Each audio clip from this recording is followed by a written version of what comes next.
ආයිබෝවන් දරුවනේ මාව ඇහෙනවද ඔයාලට? ඇහෙනව නේද මාව? ඔව් ටීචර්. අපි මේ අද ගිය අවුරුද්දේ 6 පන්ති ඔයාලා හිටියේ. තාම පාසල් වල නම් ඔයාලා 7 පන්තිට දැම්මේ නැහැ. නමුත් මම ජනවාරි වල ඉඳලා 7 පන්ති පාඩම් ටික කරගෙන යනවා. ඔයාලට මාර්තු මාසෙදී 6 පන්තියේ විභාගේ වාර විභාගේ තියෙනවනේ පාසල් වල. එතකොට මම 6 පන්තියේ පාඩම් ටික මතක් කරලා දෙනවා ඒ මාසේ. එතකොට ඒ විදිහට තමයි මම කරන්න හිතාගෙන ඉන්නේ. එතකොට 6 පන්තියත් ඔයාලට මතක් කරලා දෙනවා මාර්තු මාසේ. 7 පන්තිය අපි දැන් ඔයාලා 7 පන්තියේ මේ අවුරුද්දේ 7 පන්තියට සාමාන්‍ය පිළිවෙලට යන්නේ 7 පන්තියට නිසා අද 7 පන්තියේ පටන් ගන්නවා 7 පන්තියේ පළවෙනි පාඩම. හැබැයි 6 පන්තියේ විභාගය ලං වෙනකොට 6 පන්තියේ පාඩම් ටිකක් මම මතක් කරලා දෙනවා. ඒ වගේම දැන් 6යි 7යි කියන පන්ති දෙකේ එකට සම්බන්ධ පාඩම් තියෙනවනේ. එතකොට ටිකක් 6 පන්තියත් මතක් කරලා දීලා තමයි අපි 7 පන්තියේ කතා කරන්නේ. එතකොට ඔයාලට ඒක ප්‍රශ්නයක් වෙන්නේ නැහැ. ඒ නිසා අපි මේ විදිහට පාඩම් ටික කරගෙන යමු. අද පළවෙනි පාඩම. තව ඔයාලට ගොඩක් වෙලාවට අච්චු පොත් හම්බෙලත් නැහැ. ඒ නිසා මම දැන් නිබන්ධනයක් දෙනවනේ. ඒක සම්පූර්ණ කරලා තියාගන්න. ඒතර ඔයාලට කවදා හරි මාර්තු මාසයේ අච්චු පොත හම්බුනහම පාඩම තව ටිකක් ඔයාලට හොඳට අවබෝධ වෙනවා. නිබන්ධනෙත් තියෙනවා. එතකොට මම පාඩමත් කරලා ඒ වෙනකොට අච්චු පොත හම්බුනහම ඔයාලා පාඩම මොකක්ද කියලා දැනගෙන ඉන්නේ. ඒක ඔයාලට හරි ලේසියක් වෙනවා. අපි බලමු පළවෙනි පාඩම තමයි දරුවනේ බුදු සිරිතේ පළමු වසර. අච්චුපොත් නැති වුණාට මම කියන දේ අහගෙන අවබෝධ කරගන්න පුළුවන්. බුද්ධ ධර්මයේ කියන්නේ එච්චර අමාරු නැහැ. ඒ නිසා අපි බලමු මෙතනදී කතා කරන්නේ මේ බුදු සිරිතේ පළමු වසර කියන එකේදී කතා කරන්නේ මොකක්ද කියලා. ඔයාලට මතක ඇති ඔයාලා 6 පන්තියේ පළවෙනි පාඩම විදිහට ඉගෙන ගත්තේ අපේ බෝසතාණන් වහන්සේ තව්තිසා දිව්‍ය ලෝකේ ඉඳලා පස් මහා බැලුම් බලලා නේද? ඉපදිලා ඒ ටික. ඒ කියන්නේ බුදු වෙනකන් තිබ්බ කාරණා ටික. ඒ ටික ඔයාලට මතක ඇති. තව්තිසා දිව්‍ය ලෝකේ කියන්නේ වෙස්සන්තර ආත්ම භාවයෙන් මිදිලා පාරමිතා පුරන්න ඕනේනේ බුදු කෙනෙක් වෙන්න. එතකොට ඒ පාරමිතා පුරලා අවසන් කරාට පස්සේ අන්තිමට වෙස්සන්තර ආත්ම භාවයෙන් පස්සේ තව්තිසා දිව්‍ය ලෝකෙ ඉපදුනාට පස්සේ දෙවිවරු ආරාධනා කරා දැන් මනුස්ස ලෝකෙ ඉපදෙන්න කාලය ඇවිල්ලා තියෙන්නේ ඉපදෙන්න කියලා. අන්න එතකොට දරුවනේ බෝසතාණන් වහන්සේ දේව ආරාධනාවක් විතරක් නෙවෙයි. ඊට පස්සේ තමන් විමසුවා සුදුසු පරිසරයක් ඉපදෙන්න. පස් මහා බැලුම් පංච මහා විලෝකණය කියලා කියනවා. පස් මහා බැලුම් බැලුව කාලයේ දීපය දේශීය කුලය මව කියලා. ඔයාලට මේ 6 පන්තියේ පාඩම චුට්ටක් මම මතක් කරලා දෙන්නේ මොකද 7 පන්තියේ පළවෙනි පාඩම ඒකට සම්බන්ධ හින්දා. ඊට පස්සේ පස් මහා බැලුම් බලලා අපි දන්නවා සුද්ධෝදන රජතුමා සහ මහා මායා දේවිය මව සහ පියා වුණා උත්පත්තිය ලැබුවා ලුම්බිනි සල්ලුවිනේ වෙසක් පුර 15ක පොහොය දිනක. ශිල්ප ශාස්ත්‍රය ඉගෙන ගත්තා. අවුරුදු 29 දී සියලුම සැප සම්පත් හැර දාලා ගිහිගෙය නික්ම ගිහිල්ලා අබිනිෂ්ක්‍රමණය කරා කියනවා. ගිහිගෙයින් නික්ම යෑම කියන එක අබිනිෂ්ක්‍රමණය කරා. ඊට පස්සේ අබිනිෂ්ක්‍රමණය කරලා මොකද කරේ? සත්‍ය හොයාගෙන ගියා. විමුක්තිය කියන එක අපේ බෝසතාණන් වහන්සේට හොයාගන්න උවමනා වෙලා තිබ්බා. ඒ නිසා අපි දන්නවා ආලාර කාලාම උද්දකරාම පුත්ත නේද? ඒ වගේ තවුසගාවට ගිහිල්ලා අන්තිමට අවුරුදු 6ක් දුෂ්කර ක්‍රියා කරලා තීරණය කරා ශරීරයට අධික සැප දෙන එක. ඒ කියන්නේ මොකක්ද? කාම සුඛාලිකාන යෝගය. ඊට පස්සේ ශරීරයට අධික දුක් දෙන එක අත්තිකිලමතාන යෝගය. ඒ අන්ත දෙකම හරියන්නේ නැහැ කියලා අන්තිමට තීරණය කරා මධ්‍යම ප්‍රතිපදාවේ ගමන් කරන්න. මධ්‍යම ප්‍රතිපදාවේ ගමන් කරලා දරුවනේ වෙසක් පුර 15ක පොහෝ දිනක බුද්ධත්වයේ ලැබුවා. ඔය ටික අපි 6 පන්තියේදී ඉගෙන ගන්නවා. පොඩි පන්ති වලදීත් ඔයාලා අහලා තියෙනවා. අන්න එතෙන් යනකන් තමයි ගොඩක් වෙලාවට 6 පන්තියේදී ඉගෙන ගන්න. අන්න එතනින් පස්සේ බුදුහාමුදුරුවෝ, ඒ කියන්නේ බෝසතාණන් වහන්සේ බුද්ධත්වයට පත් වුණාම බුදුරජාණන් වහන්සේ වෙනවනේ. අන්න බුදුරජාණන් වහන්සේගේ ජීවිතේ පළමු වසර බුදු සිරිතේ පළමු වසර ගැන තමයි බුද්ධත්වයට පත් වුණු දවසේ ඉඳලා ඒ පළමු වසර ගත කරපු විදිහ තමයි ඔයාලට මේ 7 පන්තියේදී කතා කරන්නේ. එතකොට 6 පන්තියේදී කතා කරපු ටික ටිකක් ඔය මම මතක් කරලා දුන්නේ. අන්න ඒ විදිහට හැම පාඩමකම මම 6 පන්තියක් ටිකක් මතක් කරලා දෙනවා. අපි නිබන්ධන ටිකක් සම්පූර්ණයෙන් සාකච්ඡා කරමු 6 පන්තියේත් මාර්තු මාසෙදී. ඒතර ඔයාලට වාර විභාගෙදී ඒක අමාරු වෙන්නේ නැහැ. අපි දැන් බලමු ඔන්න අපේ බුදුහාමුදුරුවෝ බුද්ධත්වයට පත් වුණාට පස්සේ ඒ වර්ෂයේ පළමු අවුරුද්ද ගත කරේ කොහොමද කියලා තමයි මෙතනදී තියෙන්නේ.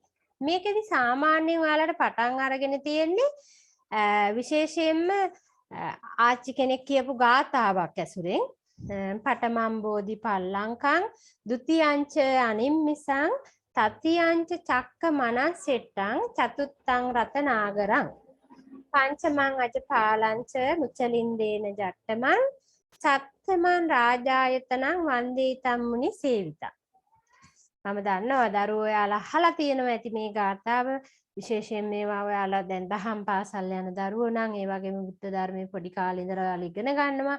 මේ ගාථාව මම හිතනවා හැමෝම අහලා ඇති කියලා. විශේෂයෙන් මේ ගාථාවෙන් කියවෙන්නේ මොකක්ද කියලා අපි බලමු. ඒක තමයි ඔයාලගේ 7 පන්තියේ පළවෙනි පාඩමේ පළවෙනි පිටුවේ කතා කරන්නේ. ඒ කියන්නේ මේ පඨමම් බෝධි පල්ලංකම් කියන ගාථාවෙන් මොකක්ද කියවෙන්නේ කියලා. මොකක්ද කියවෙන්නේ? සතිය ගත කළ ආකාරය. අපේ බුදුහාමුදුරුවෝ අපි දන්නවා වෙසක් පුර 15ක මධ්‍යම ප්‍රතිපදාව අනුගමනය කරලා වෙසක් පුර 15ක පොහෝ දිනක බුද්ධත්වයේ ලැබුවා. නේද? ඊට පස්සේ බුද්ධත්වයේ ලැබුවට පස්සේ බුදුරජාණන් වහන්සේ සතියක් ගත කරා. ඒ කියන්නේ සතියක් කියන්නේ දවස් කීයක්ද? සති 7ක්. දින 49ක් ගත කරා. අන්න ඒකට තමයි දරුවනේ සතිය කියන්නේ. අන්න ඒ සතිය ගත කරපු ආකාරය තමයි මෙන්න මේ ගාථාවෙන් කියන්නේ. තේරුණානේ? පඨමම් බෝධි පල්ලංකං ဒ ුතියංච අනිම්මිසං කියන ගාථාවෙන් එතකොට මොකක්ද කියන්නේ? අපේ බුදුරජාණන් වහන්සේ බුද්ධත්වයට පත් වෙලා සතියක් ගත කරා. අන්නේ සතිය ගත කරපු ආකාරය. පළමුන් සතිය කොහොමද? දෙවෙනි සතිය කොහොමද? අන්න එහෙම කතා කරනවා මෙන්න මේ ගාථාවෙන්. එතකොට අපි බලමු වෙසක් පුර 15ක පොහෝ දින අපේ බුදුරජාණන් වහන්සේ සම්මා සම්බුද්ධත්වයට පත් වුණා. ඊට පස්සේ මේ සති 7ක් දරුවනේ ජයශ්‍රී මහා බෝධීන් වහන්සේ ඇසුරු කරගෙන ගත කරා. අන්න ඒකනේ සත්සතිය කියන්නේ. ආන්ගේ සත්සතියේ වැඩ සිටි ස්ථාන. ඒ කාලය සිදුවුණු අසිරිමත් සිදුවීම් තමයි මෙතනදී ඔයාලට පළමු පාඩමේදී කතා කරන්නේ. එතකොට අපි බලමු පළවෙනි සතිය. මේක දරුවනේ ඔයාලා හැමදාටම මතක තියාගන්න ඕන. සාමාන්‍ය පෙළ විභාගයට යනකම්ම අපේ බුදුරජාණන් වහන්සේ බුද්ධත්වයට පත් වෙලා ගත කරපු සතිය ගැන අවබෝධයෙන් ඉන්න ඕනේ. තේරුණානේ? එතකොට අපි කියන්නේ මේ දේවල් මතක තියාගන්න ඕනේ. පළවෙනි සතිය ගත කරේ කොහොමද කියලා අපි බලමු. අපි දන්නවා බුදුහාමුදුරුවෝ බුද්ධත්වයට පත් උනේ බෝධීන් වහන්සේ පාමුල. අන්න පළවෙනි සතිය එතකොට මේ ජයශ්‍රී මහා බෝධීන් වහන්සේ පාමුල ඉඳලා බුදුහාමුදුරුවෝ මේ සතියේදී සිදුවෙච්ච වැදගත් සිදුවීමක් කතා කරනවා. ඒ කියන්නේ පළවෙනි සතිය මොකක්ද කරේ? ඒ කියන්නේ වැඩ සිටි ස්ථානය ඔයාලා මතක තියාගන්න ඕන. කොහෙද? ජයශ්‍රී මහා බෝධීන් වහන්සේ පාමුල. ඊට පස්සේ මේ සතියේ සිදුවෙච්ච වැදගත් සිදුවීම මොකක්ද කියන එක මතක තියාගන්න ඕනේ. ඔයාලට අපි 11 වසරේදී කතා කරනවා මේ පටිච්ච සමුප්පාදය ගැන. 9 ඉඳලා පටන් ගන්නෙ. බැරෑරුම් විදිහට 11 කතා කරනවා. එතකොට මේ පටිච්ච සමුප්පාදය කියන එක අවබෝධ වෙයි. දැනට දරුවනේ ඔයාලා මතක තියාගන්න. අපේ බුදුහාමුදුරුවෝ පළවෙනි සතියේ ජයශ්‍රී මහා බෝධිය පාමුල වැඩ ඉඳලා මෙන්න මේ පටිච්ච සමුප්පාදය කියන ධර්මය අනුලෝම පටිලෝම වශයෙන් මෙනෙහි කරා. ඒක කෙටියෙන් එතකොට එහෙම මතක තියාගන්න. අපි 9 පන්තියේ ඉඳලා ඉගෙන ගන්නවා පටිච්ච සමුප්පාදය කියන්නේ මොකක්ද කියලා. දැනට මොකක්ද මතක තියාගන්න ඕනේ? පළවෙනි සතියේ ජයශ්‍රී මහා බෝධිය පාමුල පටිච්ච සමුප්පාදය මෙනෙහි කරා. කොහොමද මෙනෙහි කරලා තියෙන්නේ? අනුලෝම පටිලෝම වශයෙන් තමයි මෙන්න මේ පටිච්ච සමුප්පාදය මෙනෙහි කරලා තියෙන්නේ. ඒ වගේම තව සුවිශේෂී සිදුවීමක් වුණා දරුවනේ පළවෙනි සතියේදී. දැන් අපේ දෙවිවරුන්ට සැකයක් තිබ්බා බුදුහාමුදුරුවෝ අපේ බෝසතාණන් වහන්සේ බුදු වෙලාද කියන සැකය. දැන් මේ දෙවියන්ට තිබ්බ සැකය දුරු කරන්න උවමනාවක් වුණා. එතකොට මොකද කරේ? දෙවියන්ට තිබ්බ සැක දුරු කරන්න මොකක්ද කරේ? යමක මහා ප්‍රාතිහාර්ය පෑවා. බුදු කෙනෙක්ට කරන්න පුළුවන් දෙයක්. හැම මිනිස්සෙටම යමක මහා ප්‍රාතිහාර්ය බාන්න බෑ නේද? ඒ කියන්නේ අපිට දැන් අපිට උඩ යන්න හිතුනොත් ප්ලේන් එක වගේ තමයි යන්න වෙන්නේ. නැතුව යන්න බෑ. ඉර්ධියෙන් වඩින්න අපිට විදිහක් නැහැ. නමුත් බුදු කෙනෙක්ට පුළුවන් දරුවනේ ඒ විදිහට වැඩලා පෙන්වන්න. අන්න එතකොට දෙවිවරු සැක දුරු කරගත්තා බෝසතාණන් වහන්සේ බුද්ධත්වයට පත් වෙලා තියෙන්නේ කියලා. අන්න එතකොට පළවෙනි සතියේ මොකක්ද කියන එක සහ ඒ සතියේ සිදුවෙච්ච වැදගත් කාරණා දෙකක් තියෙනවා. ඒ දෙක මතක තියාගන්න ඕනේ. තේරුණානේ? එතකොට කියන්න බලන්න පළමු සතියේ ජයශ්‍රී මහා බෝධීන් වහන්සේ පාමුල වැඩ හිඳලා පටිච්ච සමුප්පාදයේ අනුලෝම පටිලෝම වශයෙන් මෙනෙහි කරා. ඒ වගේම තව සිදුවීමක් වුණා. දෙවියන්ගේ සැක දෙවියන්ට සැකයක් තිබ්බා බෝසතාණන් වහන්සේ බුද්ධත්වයට පත් වෙලාද කියලා. අන්න දෙවියන්ගේ සැක දුරු කරා යමක මහා ප්‍රාතිහාර්ය පාලා. ඕක තමයි එතකොට ඔයාලා පළවෙනි සතියේදී සිදුවෙච්ච දේවල් කියලා මතක තියාගන්න ඕනේ. ඒතකොට සතියේ පළමු සතියේ ඒක. අපි දෙවෙනි සතියට යමු. දෙවෙනි සතියේදී සතියේ දෙවෙනි සතියේදී මෙතනදී කරලා තියෙන දරුවනේ ජයශ්‍රී මහා බෝධීන් වහන්සේට ඊසාන දිගට ගිහිල්ලා අනිමිස ලෝචන පූජාව පැවැත්තුවා. ඒ කියන්නේ මොකක්ද? දැන් බෝධීන් වහන්සේ අපේ බෝසතාණන් වහන්සේට බුද්ධත්වයට පත් වෙන්න උදව් කරේ මේ ජයශ්‍රී මහා බෝධීන් වහන්සේ. සේවන ලබා දුන්නා, ආරක්ෂාව ලබා දුන්නා. අන්න ඒ හින්දා අපේ බුදුහාමුදුරුවෝ දෙවෙනි සතියේ දරුවනේ ඇසිපිය නොහෙලා ඊසාන දිග පැත්තට ගිහිල්ලා බෝධිය දිහා බලාගෙන ඇසිපිය නොහෙලා සතියක් ගත කරා.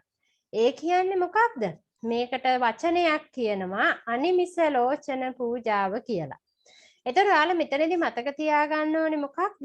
ඔයාලට වාර විභාගෙදී සාමාන්‍ය විභාගෙදී එන්න පුළුවන් අනිමිස ලෝචන පූජාව කියන්නේ මොකක්ද කියලා. එතකොට බෝධීන් වහන්සේ දිහා සතියක් ඇසිපිය නොහෙලා බලා හිඳීම බෝධීන් වහන්සේට කළෙහි ගුණ දැක්වීමක් වශයෙන් කරේ. ඒක තමයි එතකොට අනිමිස ලෝචන පූජාව කියලා කරේ. එතකොට ඕක තමයි දරුවනේ බෝසතාණන් වහන්සේ දෙවෙනි සතියේදී සතියේ බුදුහාමුදුරුවෝ දෙවෙනි සතියේ ගත කරපු ආකාරය මොකක්ද? ජයශ්‍රී මහා බෝධීන් වහන්සේට කළ ගුණ දැක්වුවා. හරි. ඊට පස්සේ අපි තුන්වෙනි සතිය ගැන කතා කරමු. දැන් බෝධි මූලය. ජයශ්‍රී මහා බෝධිය තියෙනවා. එතකොට අනිමිස ලෝචන පූජාව කළ ස්ථානයේ තියෙනවනේ. අන්නේ ස්ථාන දෙක අතර සක්මන් භාවනාවක් කරා. සක්මන් කරා බුදුහාමුදුරුව. අන්න ඒක තමයි එතකොට තුන්වෙනි සතියේදී කරේ. මොකක්ද? අර අනිමිස ලෝචන පූජාව කරපු ස්ථානේ දෙවෙනි සතියේදී අනිමිස ලෝචන පූජාව කරපු ස්ථානයයි බෝධි මූලයයි අතර තැන් දෙකක් තියෙනවනේ. ඒ තැන් දෙකේ සක්මන් කරා. මේකට රුවන් සක්මන කියලා කියනවා. එතකොට ඒ සුවිශේෂී සිදුවීම සිදු වුණේ තුන්වෙනි සතියේදී. ඒක මතක තියාගන්න. ඒ වගේම අපි යමු හතරවෙනි සතියේ. සතියක් තියෙනවා. සතියේ හතරවෙනි සතියේට බෝධීන් වහන්සේට වයම දිගින් රුවන්ගෙහි ඒ කියන්නේ රුවන්ගේ කියලා වැඩ හිඳලා රුවන්ගේයක් මවාගෙන ඒකේ වැඩ හිඳලා අභිධර්මයේ මෙන්න මෙනෙහි කරා. ගැඹුරු ධර්මයේ අභිධර්මයේ කියන්නේ එතර බුදුහාමුදුරුවෝ සිව්වෙනි සතියේදී තමයි දරුවනේ මේ අභිධර්මයේ මෙනෙහි කරේ. ඒ වගේම මේ වෙලාවේ මේ අභිධර්මයේ මෙනෙහි කරපු නිසා හතරවෙනි සතියේදී තව සුවිශේෂී සිදුවීමක් වුණා. බුදුහාමුදුරුවන්ගේ ශරීරයෙන් බුදු රැස් විහිදෙන්න පටන් ගත්තා. දැන් ඔයාලට බලන්න මේ නිබන්ධනයේ තියෙන ඔයාලට පේන රූපයක්. ඒ රූපෙත් අපේ බුදුහාමුදුරුවන් වහන්සේගේ ඔයාලට පේනම ඇති බුදු රැස් විහිදෙන විදිහ. අන්න එතකොට මේ අභිධර්මයේ මෙනෙහි කිරීමත් සමග හතරවෙනි සතියේදී තමයි දරුවනේ මේ බුදු රැස් විහිදුනේ. අපි ඊගාව සතියට යන්. ඊගාව සතියේ පස්වන සතිය ගත කරා අජපාල කියන නුග රුක මුල. ඒ සමීපයේම අජපාල නුග රුක මුල පස්වන සතිය ගත කරා. මෙතනදිත් අපි දන්නවා සතිය සිදුවෙච්ච වැදගත් සිදුවීමුත් මෙතනදී කතා කරනවානේ. ඒතර අජපාල නුග රුක මුල ගත කරද්දී හුහුංක කියලා බමුණෙක් මේ වෙලාවේ පැමිණියා. අන්න ඒ බමුණට කියලා දුන්නා සැබෑ බ්‍රාහ්මණයෙක්ගේ ලක්ෂණ මොනවද කියලා. ඒ වගේම තමයි ඔයාලා අහලා තියෙනවා බුදුහාමුදුරුවන්ට කරදර කරන්න මාර දිව්‍ය පුත්‍රයෝ පැමිණියා නේද? එතකොට මේ තණ්හා රති රගා කියන මාර දූවරු පැමිණියේ මෙන්න මේ 5 වෙනි සතියේදී. ඒ කියන්නේ බුදුහාමුදුරුවෝ නිවන් අවබෝධ කරගෙන තිබ්බත් බුද්ධත්වයේ ලබලා තිබ්බත් එතනින් ඒ හිත කඩන්න පුළුවන්ද කියලා බලන්න නැවත වරක් මේ 5 වෙනි සතියේදී තණ්හාව රති රගා කියන මාර දූවරු පැමිණියා කියලා තියෙනවා. නමුත් අපේ බුදුහාමුදුරුවෝ ඒ දේවල් වලට නොසෙල්වී හිටියා නේද? බුද්ධත්වයට පත් වෙලා හිටියේ. අන්න එතකොට මේ සුවිශේෂී සිදුවීමත් උනේ 5 වෙනි සතියේදී. තව එක දෙයක් වුණා. බුදුහාමුදුරන්ට ගුරුවරයෙක් හිටියේ නෑ. තමන් වහන්සේම තමයි මේක අවබෝධ කරගත්තේ. බුදුරජාණන් වහන්සේ අන්න ඒ නිසා මෙන්න මේ 5 වෙනි සතියේදී දරුවනේ තමන්ට ගුරුවරයෙක් නැති හින්දා මේ තමන් අවබෝධ කරගත්ත ධර්මයක් තියෙනවනේ. අන්න ඒ ධර්මය ගුරු තනතුරෙහි තබා ගත්තා. තේරුණානේ? අන්න එතකොට 5 වෙනි සතියේදී සිදුවෙච්ච සිදුවීම් මොකක්ද? අජපාල නුගරුකමල වැඩ හිටියා. සිදු වැදගත් සිදුවීම් 3ක් තියෙනවා. හුහුංක කියන බ්‍රාහ්මණයට නියම බ්‍රාහ්මණයෙකුගේ සැබෑ ලක්ෂණ කියලා දුන්නා. ඒ වගේම තණ්හා රති රගා කියන මාර දූවරු පැමිණියා. අන්න එයාලට මාර දූවරුන්ගේ පැමිණීමේදී බුදුහාමුදුරුවෝ නොසැලී සිටියා. තව දෙයක් සිද්ධ වුණා දරුවනේ. ගුරුවරයෙක් හිටියේ නෑ අපේ බුදුහාමුදුරුවන්ට. අන්න ඒ නිසා මෙතනදි කරේ මොකක්ද? ධර්මය තමන්ගේ ගුරුවරයා හැටියට තියාගත්තා. ඔන්න ඔය සුවිශේෂී සිදුවීම් සිද්ධ වුණේ. එතකොට ඔයාලා මතක තියාගන්න. කීවෙනි සතියේද? 5 වෙනි සතියේදී. තේරුණානේ? දැන් අපි සතිය 6 වෙනි සතියට යන්. අන්න 6 වෙනි සතිය ගත කරලා තියෙන මිදෙල්ල ගසමුල. මිදෙල්ල කියන ගසමුල මේ හැමදේම ජයශ්‍රී මහ බෝධීන් වහන්සේ සමීපයේ තිබුණු දේවල්. අජපාල නුගරුක පුල හිටියා 5 වෙනි සතියේ, 6 වෙනි සතියේ හිටියේ මිදෙල්ල ගසමුල. මෙතනදී සිදුවුණු වැදගත්ම සිදුවීම තමයි මේ සතියේදී දරුවනේ මහා සුළඟක් ආවා, වර්ෂාවක් ආවා. එතකොට ඒ වර්ෂාවෙන් බුදුහාමුදුරුවෝ ආරක්ෂා කරේ මුච්චලින්ද කියන ලොකු නාග රාජෙක් බුදුහාමුදුරුවන්ව ආරක්ෂා කරා. අන්න එතකොට 6 වෙනි සතියේ සිදුවෙච්ච සුවිශේෂී සිදුවීම තමයි මිදෙල්ල ගසමුල වැඩ ඉඳිද්දී මහා සුළඟත් සමග වර්ෂාවක් ආවා. ඒ වර්ෂාවෙන් බුදුහාමුදුරුවෝ ආරක්ෂා කරේ කවුද? මුච්චලින්ද කියන නාගරාජයා. එතකොට 6 වෙනි සතියෝක ඒක මතක තියාගන්න ඔයාලා. ඊගාවට අපි යමු 7 වෙනි සතියට. 7 වෙනි සතිය ගැන කතා කරද්දී කිරිපළු රුගරුක මුල තමයි රාජායතන කියලා කියනවා. මෙතන 7 වෙනි සතියේ සමාපatti සුවයෙන් වැඩ කරා. අන්න එතකොට අපේ බෝසතාණන් වහන්සේ බුද්ධත්වයට පත් වුණා. විසක් පුර 15ක පොහෝ දිනක සම්මා සම්බුද්ධත්වයට පත් වුණා. ඉන්පසු සති 7ක් ජයශ්‍රී මහා බෝධීන් වහන්සේ ඇසුරු කර ගනිමින් සතියක් ගත කරා. මන් දැන් මේ කතා කරේ ඒ ගත කරපු සතිය නේද? ඒතර මම කෙටියෙන් ආයෙ පැහැදිලි කරන්නම්. පළවෙනි සතියේදී ජයශ්‍රී මහා බෝධීන් වහන්සේ පාමුල වැඩ හිටියා. මෙතනදී තමයි පටිච්ච සමුප්පාදයේ අනුලෝම පටිලෝම වශයෙන් මෙනෙහි කරේ. දෙවියන්ගේ සැක දුරු කරේ. දෙවෙනි සතියේදී ජයශ්‍රී මහා බෝධීන් වහන්සේට ඊසාන දිගින් මොකක්ද කරේ? අනිමිස ලෝචන පූජාව පැවැත්තුවා. ඒ කියන්නේ තමන් වහන්සේට බුද්ධත්වයට උදව් කරපු බෝධීන් වහන්සේට කළ ගුණ සැලකීමක් වශයෙන් ඇසිපිය නොහෙලා සතියක් බෝධීන් වහන්සේ දිහා බලාගෙන හිටියා. තුන්වෙනි සතියේදී කරේ අනිමිස ලෝචන පූජාව කරපු ස්ථානයයි බෝධි මූලයයි අතර සක්මන් කරා. ඒකට රුවන් සක්මන කියලා කිව්වා අපි. සිව්වෙනි සතියේදී බුදුහාමුදුරුවෝ වයඹ දිගෙන් රුවන් ගෙයි කියලා වැඩ ඉඳලා අභිධර්මයේ මෙනෙහි කරා. ඒ අභිධර්මයේ මෙනෙහි කරපු හින්දා දරුවනේ 4 වෙනි සතියේදී බුදුහාමුදුරුවන්ගේ සිරුරෙන් මොනවද? බුදු රැස් විහිදෙන්න පටන් ගත්තා. පස්වෙනි සතියේ සිදු වුණා සුවිශේෂී සිදුවීම් 3ක් නේද? රජපාල නුගරුකමුල තමයි වැඩ සිටියේ. සුවිශේෂී සිදුවීම් 3 තමයි හුහුංක ජාතික බමුණෙකුට නියම බ්‍රාහ්මණයෙක්ගේ සැබෑ ලක්ෂණ කියලා දුන්නා. තණ්හා රති රගා කියන මාර දුවරු පැමිණියා. ඒ වගේම තමන් වහන්සේට ගුරුවරයෙක් හිටපු නැති හින්දා ධර්මයේ ගුරු තනතුරේ තබා ගත්තේ මෙන්න මේ 5 වෙනි සතියේදී.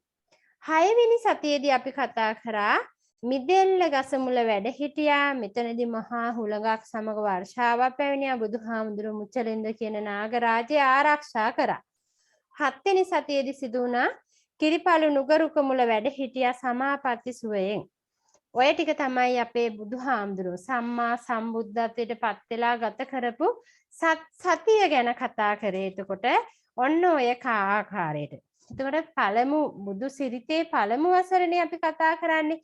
පළමු වසරේ පළමුවෙන්ම සිදු කරේ සතිය ගත කරපු එක කියන එක මතක තියාගන්න. ඊට පස්සේ අපි යමු ඊගාවේ සුවිශේෂී සිදුවීම් වලට දරුවනේ. මෙතනදී සතිය ගත කරලා ඉවර වෙලා බුදුහාමුදුරුවෝ මුවදෝවණේ කරගෙන එහෙම ඔන්න කිරිපළු නුගරුකමුල වැඩ සිටියා. ඒ කිරිපළු නුගරුකමුල වැඩ සිටිනකොට ඔයාලා මේවා අහලා තියෙන කතා තපස්සු බල්ලුක කියන වෙළඳ දෙබෑයෝ බුදුහාමුදුරුවන්ට මෙන්න මේ සතිය ගත කරලා ඉවර වෙලා අජපාල කිරිපළු නුගරුකමුල වැඩ ඉඳිද්දී මෙන්න මේ වෙළඳ දෙබෑයෝ කවුද? තපස්සු බල්ලුක කියන වෙළඳ දෙබෑයෝ පැමිණිලා බුදුහාමුදුරුවන්ට මීපිඩුවත් සුණු පූජා කරා. ආහාරයක් වශයෙන් පූජා කරා. අන්න එතකොට බුදුහාමුදුරුවන්ගේ මොවුන් ඉල්ලුවා බුදුරජාණන් වහන්සේට මේ දාණය පූජා කරලා පූජනීය වස්තුවක් මේ වෙලාවේ ඉල්ලුවා. බුදුරජාණන් වහන්සේ දරුවනේ එතකොට තපස්සු බල්ලුකට මොකක්ද දුන්නේ? කේස ධාතු සුවල්පයක් දුන්නා.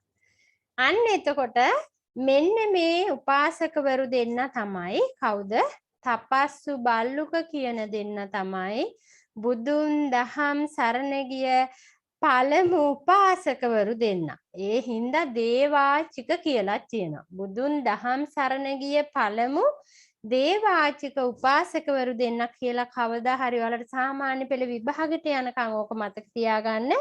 ඇහුවොත් කවුද? තපස්සු බල්ලුක. එතකොට අපි අහලා තියෙනවක කෙටියේ ඔයාලගේ පොතේ නෑ ඒක මතක් කරලා නැහැ. නමුත් අපි දන්නවා මේ තපස්සු බල්ලුක කියන දෙදෙනා මේ කේශ ධාතු මිට අරන් ඇවිල්ලා කොහෙද? ලංකාවේ නේද තැන්පත් කළ චෛත්‍යයක් හැදුවා නාගදීපේ ගිරිහඬු සෑය කියලා. ඔයාලා ඒකත් ටිකක් මෙතනදී මතක තියාගන්න. එතකොට ඔන්න අපි බුදු සිරිතේ පළමු වසරේදී මුලින්ම කතා කරා අපේ බුදුහාමුදුරුවෝ සතිය ගත කරපු ආකාරය. දෙවෙනි කොටසේ විදිහට දෙවෙනි විශේෂ ලක්ෂණයේ විදිහට කතා කරේ පළමු බුදුන් දහම් සරණ ගිය දේවවාචික උපාසකවරු දෙදෙනා තපස්සු බල්ලුක වුණා කියලා. ඇයි බුදුන් දහම් කිව්වේ? මේ වෙනකොට සංඝ ශාසනය පිහිටවලා තිබ්බේ නැහැ. අපි දන්නවා ඊට පස්සේ තමයි මේ බුද්ධත්වයට පත් වුණාම බුදුහාමුදුරුවෝ ත්‍රිවිධ රත්නයෙන් බුද්ධ රත්නයයි ධම්ම රත්නයයි විතරයි එතකොට ඇති උනේ. ඒ කියන්නේ බුදුහාමුදුරුවෝ බුද්ධත්වයට පත් වුණාම බුදු ගුණ ඇති වුණා. දහම අවබෝධ කරගත්ත හින්දා ධම් ගුණ ඇති වුණා. එතකොට බුදුන් දහම් සරණ ගිය පළමු දේවාචික උපාසකවරු දෙදෙනා තමයි දරුවනේ කවුද? තපස්සු බල්ලුක කියන්නේ. ඒක එතකොට මතක තියාගන්න. ඊට පස්සේ මෙතනදී බුදු සිරිතේ පළමු වසර ගැන කතා කරද්දී තව සුවිශේෂී දෙයක් වුණා. බුදුහාමුදුරුවෝ දරුවනේ දැන් මේ වෙලාවේ කල්පනා කරා මේ ගැඹුරු ධර්මයක් තමන් වහන්සේ අවබෝධ කරගත්තේ. ඒ ගැඹුරු ධර්මය මේ මිනිස්සු ලෝකයාට දේශනා කරොත් අවබෝධ වෙයිද කියන ප්‍රශ්නේ බුදුහාමුදුරන්ට පැමිණියා. දැන් සහම්පති මහා බ්‍රහ්මයා මේ බුදුහාමුදුරුවෝ වෙත ඇවිල්ලා බුදුරජාණන් වහන්සේ බුද්ධත්වයට පත් වුණා කියලා යාලා දැක්කනේ. ඊට පස්සේ සහම්පති මහා බ්‍රහ්මයා පැමිණිලා මේ ලෝකයාට ධර්ම දේශනා කරන්න කියලා බුදුහාමුදුරුවන්ට ආරාධනා කරා. දැන් එතකොට ඔන්න බුදුහාමුදුරන්ට නැවත ප්‍රශ්නයක් පැමිණියා. බුදුරජාණන් වහන්සේට පැමිණි ප්‍රශ්නේ මොකක්ද? මම කාටද පළමුවෙන්ම ධර්මයේ දේශනා කරන්න කියලා. එතකොට දරුවනේ බුදුහාමුදුරන්ට මතක් වුණා තමන් විමුක්තිය සොයාගෙන යන ගමනේදී පළමුවෙන්ම ගියපු ගුරුවරු මතක් වුණා. බැලුවා ආලාර කාලාම උද්දකරාම් පුත්තේ වගේ තවුසු සිහි වුණා. එතකොට ඒ වෙනකොට මෙයාලා මිය ගිහින් හිටියා. ඊට පස්සේ ඔන්න තමන් දුෂ්කර ක්‍රියා කරන කාලේ කියන්නේ අපේ බෝසතාණන් වහන්සේ අවුරුදු 6ක් දුෂ්කර ක්‍රියා කරා. එතකොට උදව් කරා උපස්ථාන කරා පස්සග මහණුන් නේද? කවුද? කොණ්ඩඤ්ඤ වප්ප බද්දිය මහානාම අස්සජි. මෙයාලා තමයි පස්මග මහණුන්. එතකොට ඔන්න තීරණය කරා මේ පස්සග මහණුන්ට ධර්මයේ දේශනා කරන්න. තමන් වහන්සේට උදව් කරා දුෂ්කර ක්‍රියා කරන කාලේ. එතකොට බැලුවා ඔන්න දැක්ක බරණැස ඉසිපතනේ මිගදාගේ මෙයාලා වැඩ සිටිනවා කියලා.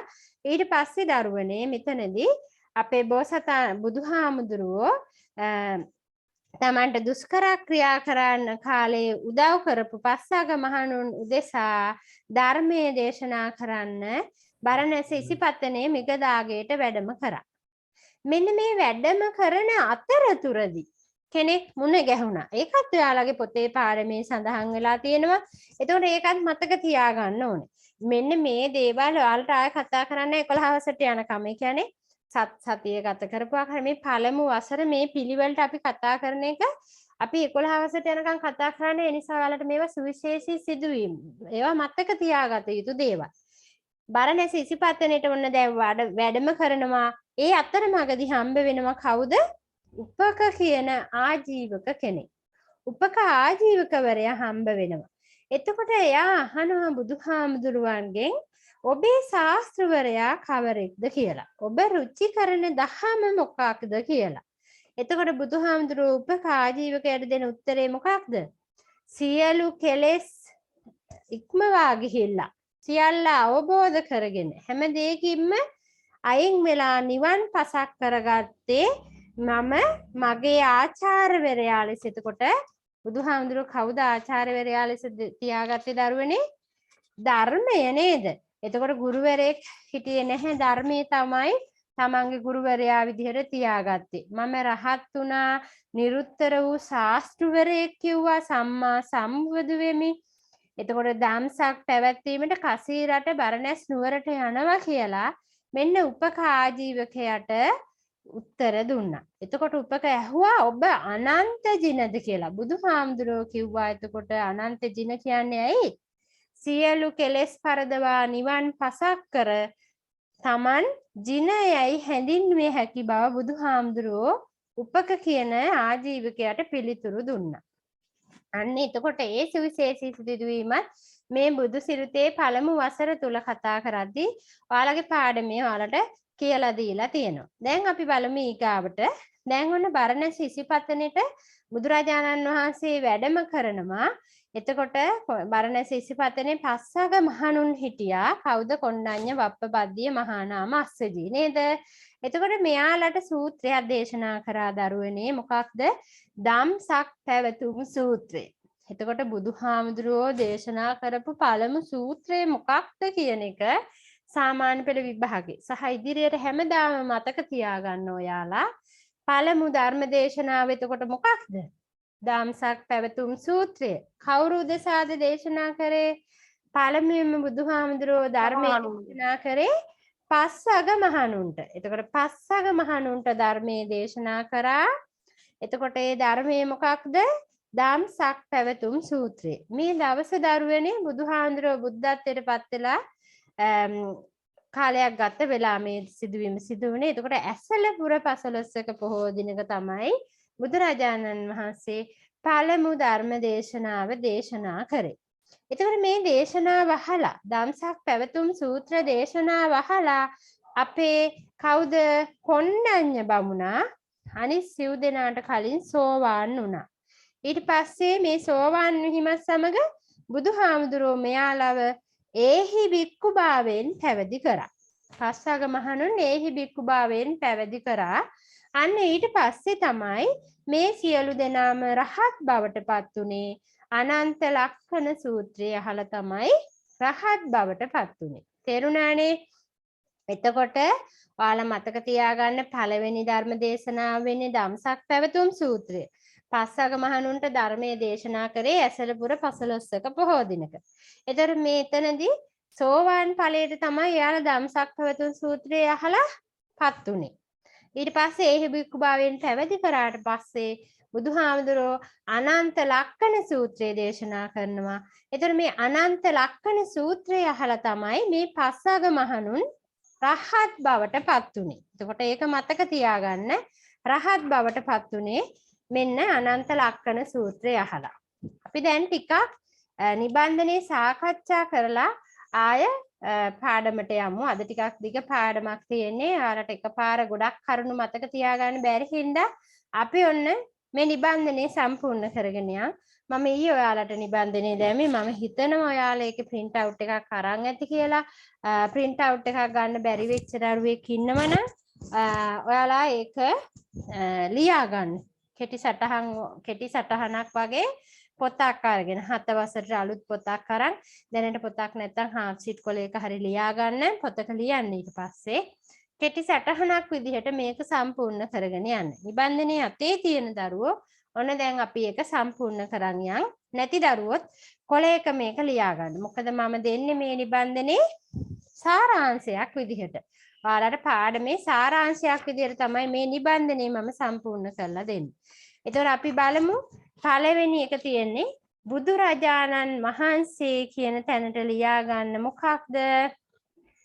මොන පොයක් දවසේද බුද්ධත්වයට පත් වුනේ කියලා මෙතන ලියන්න ඕනේ. එතකොට දරුවනේ ලියා ගන්න බුදුරජාණන් වහන්සේ වෙසක් පුන් පොහෝ දිනක උතුම් වූ බුද්ධත්වයට පත් වූ සේක කියලා ලියා ගන්න. එතකොට ඔයාලා ලියා ගන්න ඕනේ බුදුරජාණන් වහන්සේ වෙසක් පුන් පොහෝ දිනක උතුම් වූ බුද්ධත්වයට පත් වූ සේක කියලා ලියා ගන්න. හරිද? ඊගාවට අපි යමු මොකක්ද හිස්තැනට එන්න ඕනේ? සත් සතියක් කියන එක ලියා ගන්න. සත් සතියක් ජයශ්‍රී මහා බෝධීන් වහන්සේ ඇසුරු කරමින් ගත කළා. අපි දැන් ඒක කතා කරා. ඒතකොට නිබන්ධනේ මම ඔයාලට එහා පැත්තේ ස්ක්‍රීන් එකේ දාලා තියෙනවා නිබන්ධනේ. ඒක දිහා බලාගෙන සම්පූර්ණ කරගන්න. ඒතකොට අපි පළවෙනි එකට බුදුහාමුදුරුවෝ මේ ඔයාලට පෙන්눔 කරනවා මෙතන බුදුහාමුදුරුවෝ වෙසක් පුන් පොහෝ දිනක උතුම් වූ බුද්ධත්වයට පත් වුණා කියලා ලියා ගන්න. නිබන්ධනේ දෙවෙනි හිස්තැනේ ලියා ගන්න. සත් සතියක් තමයි බුදුහාමුදුරුවෝ බෝධීන් වහන්සේ ඇසුරු කරමින් ගත කරේ. අපි ඒකත් කතා කරා. ඊට පස්සේ මන් දීලා තියෙනවා නිබන්ධනේ අපි කතා කරපු ගාථාවේ හිස්තැන් පුරවන්න කියලා. මොකක්ද එතකොට? ඒක ඔයාලා අනිවාර්යෙන් ගාථාව පාඩම් කරගන්න දරුවනේ. ඔයාලට දැන් විභාගෙට වාර විභාගෙට ඔය වගේ වහනවා ජීවිතේටම ඔයාලා ඒව මතක තියාගෙන පාඩම් කරගන්න ඕනේ. මොකක්ද ගාථාව සම්පූර්ණ කරන්නේ? පඨමම් බෝධි පල්ලංකං. එතකොට පඨමන් කියන කෑල්ල තියෙනවා. පඨමන් ඊට පස්සේ බෝධි පල්ලංකං ඊට පස්සේ ဒ ුතියංච අනිම්මිසං ඊට පස්සේ තතියන් චංක මනං සෙට්ටං. එතකොට එතන එන්න ඕනේ තුන්වෙනි පදේ විදිහට අපි මුලින්ම ලියන්න ඕනේ පඨමන් බෝධි පල්ලංකං කියලා. ඊට පස්සේ ဒ ුතියංච අනිම්මිසං දෙවෙනි පේලිය සම්පූර්ණ කරගන්න. තතියං චංක මනං සෙට්ටං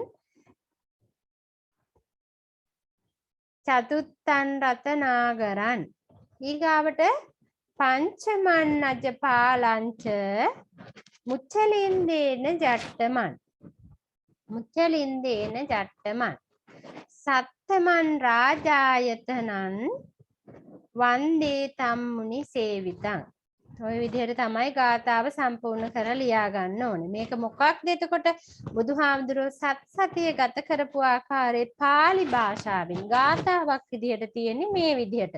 පඨමම් බෝධි පල්ලංකං ဒ ුතියංච අනිම්මිසං තතියංච චක්කමනං සෙට්ටං චතුත්තං රතනාකරං පංචමං අජපාලංච මුචලින්දේන ජට්ඨමන් සත්තමන් රාජායතනං වන්දේතං මුනි සේවිතං. මේ විදිහට තමයි එතකොට මේ සත් සතිය ගත කරපු ආකාරය ගාථාව අපි සම්පූර්ණ කරන්නේ. නිබන්ධනේ එතකොට ඒ විදිහට ඔයාලා සම්පූර්ණ කරගෙන යන්න. අපි ඊගාවට බලමු නිබන්ධනේ ඊගාව කොටසට යන්. ඒකේ තියෙන්න ඕන දැන් අපි පාලියෙන්නේ ගාථාව ඔන්න කෙටියෙන් තියෙනවා සත් සතිය අපි ගත කරපු ආකාරය ලියන්න ඕනේ. අපි කතා කරා ඔයාලට දැන් මතක ඇති ලියමු අපි බුදුහාමුදුරුවෝ බුදුරජාණන් වහන්සේ පළමු සතිය මොකක්ද?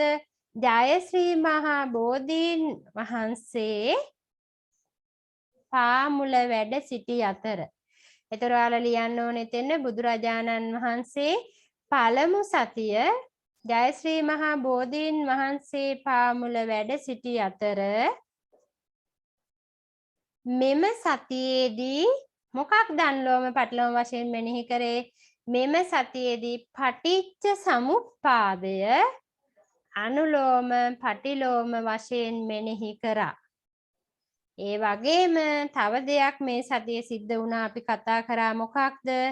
දෙවියන්ගේ සැක දුරු කිරීම පිණිස කියන තැන ලියා ගන්න යමක මහා ප්‍රාතිහාර්ය පෑවා. හරිද? එතන මම ඒක ආයෙ ලියා ගන්න බැරි වෙන දරුවෝ මගෙන් ආපහු අහන්න මම කියන්නම්. කතා කරන්න එතකොට ලියා ගන්න බැරි වුණා අහන්න. එතකොට මම කියන්නම් ආපහු. අපි ආයෙ බලමු බුදුහාමුදුරුවෝ පළමු සතියේ ජයශ්‍රී මහ බෝධීන් වහන්සේ පාමුල වැඩ සිටියා කියලා ලියන්න. ඊට පස්සේ මෙම සතියේදී පටිච්ච සමුප්පාදේ අනුලෝම පටිලෝම වශයෙන්ද පටිලෝම අනුලෝම වශයෙන්ද මෙනෙහි කරා. ඒකට පටිච්ච සමුප්පාදේ කියන එක ලියා ගන්න එතන. ඒ වගේම පළමු සතියේ සිදුවෙච්ච සුවිශේෂී සිදුවීම මොකද්ද?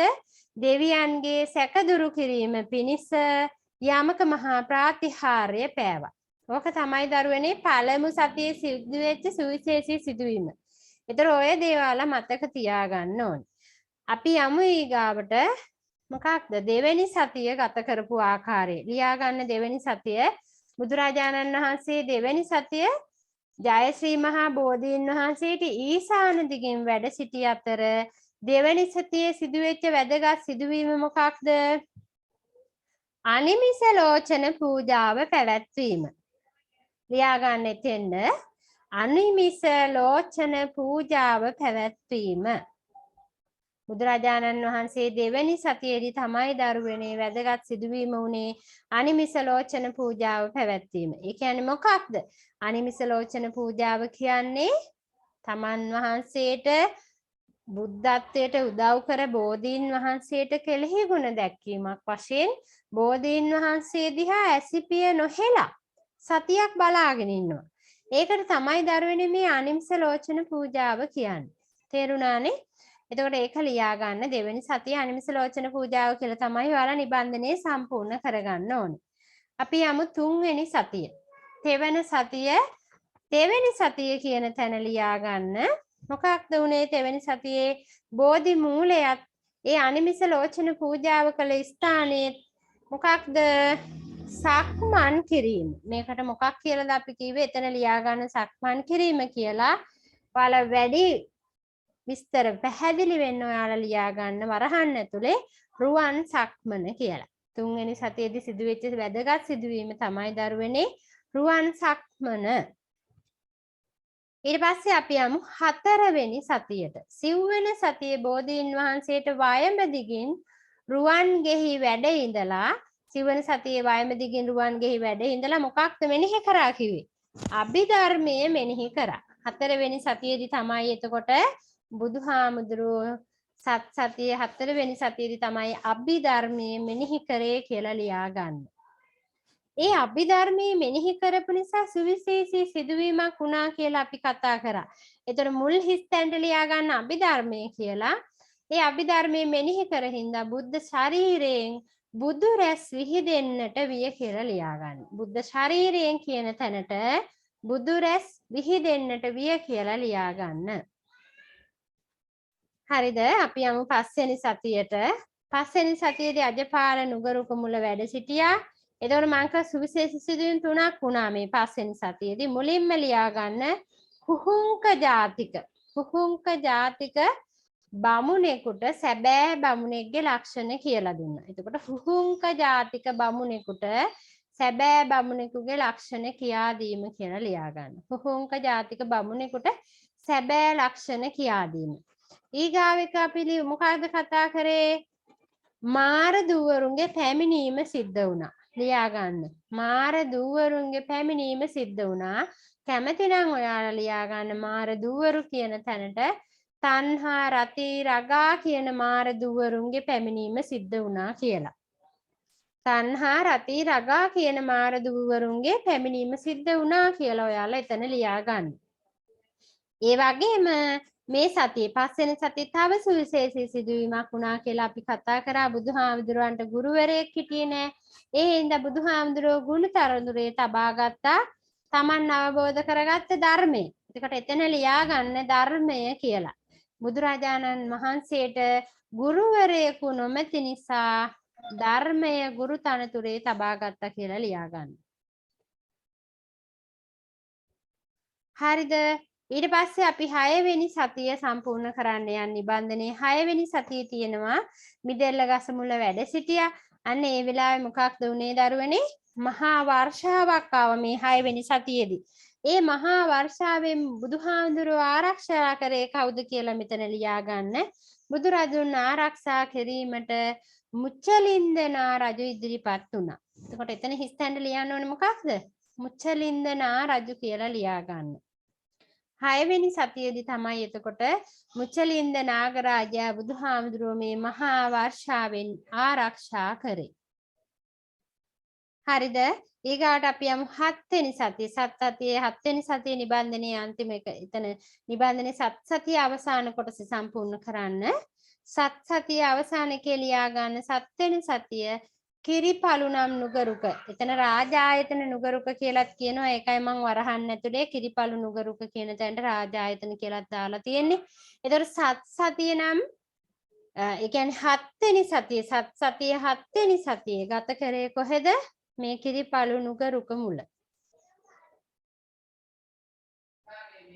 වැඩ සිටි අතර මෙතනදී සමාපatti සුවයෙන් වැඩ හිටියා. ඒ සතිය කරේ සමාපatti සුවයෙන් වැඩ සිටපු එක. එතකොට එතන ලියා ගන්න සමාපatti සුවයෙන් වැඩ සිටියා කියලා සතියේ 7 වෙනි සතිය. සමාපatti සුවයෙන් කටයුතු කරා කියලා ලියා ගන්න. සමාපatti සුවයෙන් වැඩ සිටියා කියලා ලියා ගන්න. එතකොට ඕක තමයි දරුවනේ සතිය. නිබන්ධනයේ අපි සම්පූර්ණ කරේ දැන් සතිය ගැන. ඊට පස්සේ අපි තව ටිකක් කතා කරා. ඒ ටිකක් දැන් ලියමු. විශේෂයෙන්ම මේ සතිය ගත කළ බුදුහාමුදුරුවෝ මේ කිරිපලු නුගරුකර මුල වැඩ සිටිද්දී මුව දෝවණය කරගෙන කිරිපලු නුගරුකර මුල වැඩ සිටිද්දී සිදු වුණා සුවිශේෂී සිදුවීමක්. අන්න එතකොට මෙතන ලියන්න. කිරිපලු නුගරුක මුල වැඩ සිටි බුදුහාමුදුරුවෝ මුව දෝවණය කරලා කිරිපලු නුගරුක වැඩ සිටි අතර අන්න ඒ වෙලාවේ කවුද වෙළඳ දෙබෑයෝ පැමිණියේ? එතන ලියා ගන්න තපස්සු බල්ලුක තපස්සු බල්ලුක වෙළඳ දෙබෑයෝ අත්සුණු හා මී පිඩු පූජා කරා කියලා ලියා ගන්න. අත්සුණු කියලා තියෙනවා මී පිඩු පූජා කළා. දානයක් වශයෙන් බුදුහාමුදුරන්ට අත්සුණු සහ මී පිඩු පූජා කරා කියලා ලියා ගන්න. අත්සුණු සහ මී පිඩු පූජා කරා. එතකොට අන්න ඒ වෙලාවේ මේ දෙන්න බුදුහාමුදුරුවන්ගෙන් ඉල්ලුවා ඊගා නිබන්ධනයේ ඉතුරු ටිකට මොවුන් දෙදෙනාගෙන් ඉල්ලුවා දරුවනේ පූජනීය වස්තුවක් ඉල්ලා හිටියා. අන්න ඒ වෙලාවේ බුදුහාමුදුරුවෝ ලියා ගන්න එතන කේශ ධාතු සුවල්පයක් දුන්නා. තපස්සු බල්ලුකට මොනවද දුන්නේ? කේශ ධාතු සුවල්පයක් දුන්නා. කේශ ධාතු ස්වල්පයක් දුන්සේක කියලා ලියා ගන්න. ඊට පස්සේ අපි නිබන්ධනයේ ඊගාවකට යන් මේ දෙන්න තමයි එතකොට මම කිව්වේ මොකක්ද? බුදුන් දහම් සරණ ගිය. බුදුන් දහම් සරණ ගිය පළමු දේවවාචික කියලා ලියා ගන්න. බුදුන් දහම් සරණ ගිය පළමු දේවාචික උපාසකවරු දෙන්න කවුද කියලා ඔක සාමාන්‍ය පෙළ විභාගෙ දක්වාම අහන ප්‍රශ්නයක්.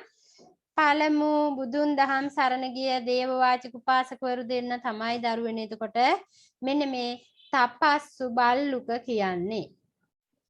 හරිද? එතකොට එතන තපස්සු බල්ලුක වෙළඳ දෙබෑයෝ කියන එක ලියා ගන්න.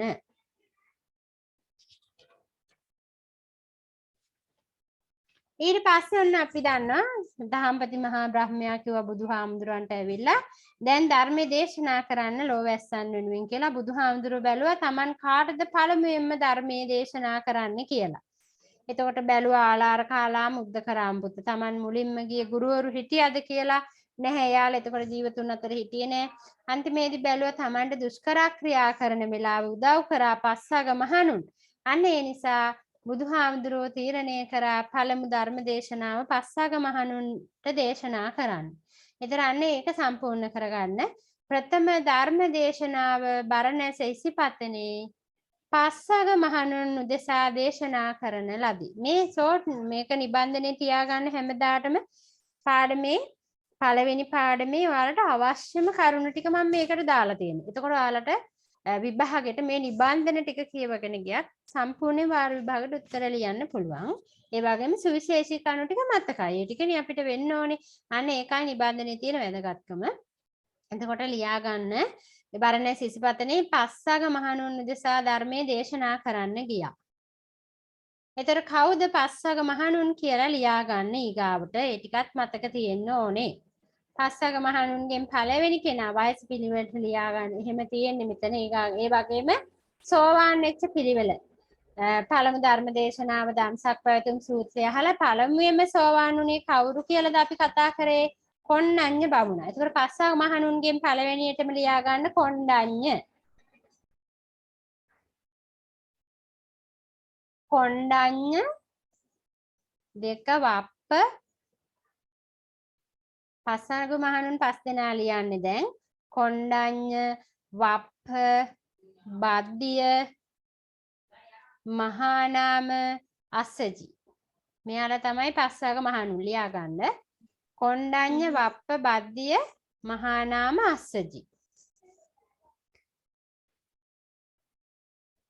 ආපහු කියනවා පළවෙනියට ලියා ගන්න කොණ්ඩඤ්ඤ ඊගාට ලියා ගන්න වප්ප බද්දිය මහානාම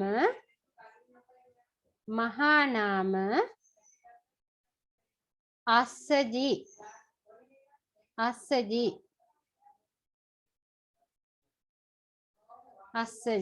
එතකොට දරුවනේ ඊගාවට අපි කතා කරා මේ ඇසලපුර පසළොස්වක පොහෝ දිනක තමයි ලියාගත්ත නේද පස්සග මහණුන්. ඇසලපුර පසළොස්වක පොහෝ දිනක තමයි මේ ප්‍රථම ධර්ම දේශනාව බුදුහාමුදුරෝ දේශනා කරේ. මොකක්ද කියලා එතන හිස් තැනට ලියා ගන්න. ප්‍රථම ධර්ම දේශනාව වන ධම්සක් පැවතුම් සූත්‍රය කියලා ලියා ගන්න. සූත්‍රය කියලා තියෙන එතන නිබන්ධනේ හිස් තැනට ලියා ගන්න. ඇසලපුර පසළොස්වක පොහොය දිනක පස්සග මහණුන් උදෙසා ප්‍රථම ධර්ම දේශනාව වන කියන තැනට ලියා ගන්න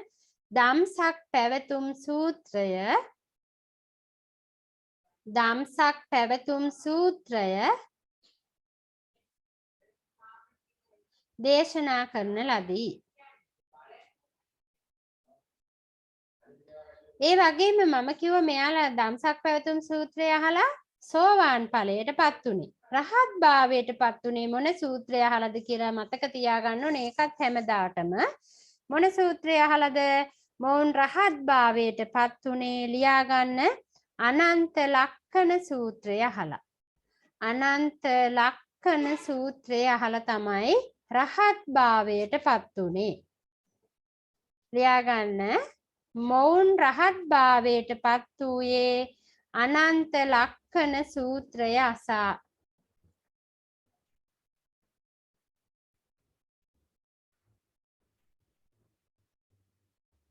හරිද? එතකොට මේ සියලු දෙනාම කොහොමද පැවිදි වුනේ? ඒහි බික්කු භාවයෙන් පැවිදි කරන ලදී. මේ සියලු දෙනාම පැවිදි වුනේ දරුවනේ ඒහි බික්කු භාවයෙන් කියලා ලියා ගන්න. මේ සියලු දෙනාම ඒහි බික්කු භාවයෙන් පැවිදි වුණා කියන එක ලියා ගන්න. ඒතර ඔයාලේ පාඩම ටිකක් දිග පාඩමක් තියෙන්නේ. අපි ලබන සතියේත් මේ පාඩමම කතා කරනවා. මොකද එකපාර ඔක්කොම කරුණු ටික ඔයාලට ඔලුවට දාගන්න බෑ. මේ සතියේ මේ පාඩමේ මේ මුල් ටික ඔයාලා මතක තියාගන්න ඕනේ. ඒ නිසා මේ සුවිශේෂී ටික අදට මතක තියාගන්න. නිබන්ධනෙත් ඔතෙන් සම්පූර්ණ කරගන්න. මෙතෙන් ඇවිල්ලා නිබන්ධනේ නැති දරුවෝ ඊගාව සතියේදී මගේ නිබන්ධනේ ඉල්ලන්න මම ඔයාලට එවන්නම්. අද ජනවාරි 1 වෙනිදාත් නිසා මම අදට මෙච්චරයි මේ පාඩමේ කරන්නේ. අපි ලබන සතියේ පැයයි විනාඩි 10ක් විතර වැඩිපුර කරමු. ලබන සතියේ දරුවනේ ගොඩාක් වෙලාවට සෙනසුරාදා හවස් හරි තමයි මම පන්ති තියන්නේ හිතාගෙන ඉන්නේ කාලසටහන එහෙම දැම්මේ අද පළවෙනිදා නිසා ඔයාලටත් හවසට පාන්සල් එහෙම යන්න තියෙනව නේද? ඒ නිසා තමයි උදේවරුේ මේ පන්තිය දැම්මේ. විශේෂයෙන්ම එතකොට ওই ටික සම්පූර්ණ කරගන්න නිබන්ධනෙත් ලබන සතිය නැති අය නැවත මගෙන් අරගෙන හරි නිබන්ධනෙත් අරගෙන ලබන සතිය පාඩමේ ඉතුරු ටිකට අපි සම්බන්ධ වෙමු. මේ ටික දැනට මතක තියාගන්න. එහෙනම් හැමෝටම තෙරුවන් සරණයි. තෙරුවන් සරණයි.